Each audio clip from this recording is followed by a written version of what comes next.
कि कभी कभी लगता है कि আপন ही ভগবান है। প্রধানমন্ত্রী নরেন্দ্র মোদীকে এরকমই একটা অলিখিত বার্তা দিতে চান। বিজেপির অনেক নেতাই বারবার বলেছেন একেবারে ভগবান তার অবতার হিসেবে নরেন্দ্র মোদীকে দেখানো হয়েছে। তাহলে মা কালীর পাশাপাশি বিজেপি রাজ্যের অনুষ্ঠানে মা কালীর সঙ্গে নরেন্দ্র মোদীর ছবি।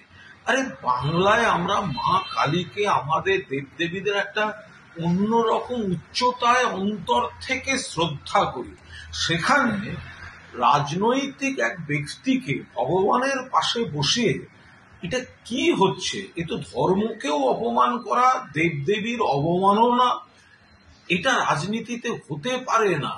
প্রধানমন্ত্রী নরেন্দ্র মোদী তার চেয়ারটা সাংবিধানিক, রাজনৈতিক ব্যক্তি, তার দল তার নীতিকে ভালো বলতে পারে, গোটা দেশ তার বিরোধী। তাঁর লোকেরা তাকে ভগবান মা কালীর সঙ্গে তুলনা করবে, আর তিনি একটা অলিখিত বার্তা এরকম ভাবে ছড়িয়ে দিতে চাইবেন, আবার মুখে বলবেন ধর্ম ধর্ম। এটাকে ধর্ম বলে না, এটা মা কালীর অপমান, দেবদেবীদের অপমান, ধর্মের অপমান। আমরা মা কালীকে জয় মা বলে যেভাবে শ্রদ্ধা করি, ভক্তি করি, এই আচরণ বিজেপির তার পরিপন্থী।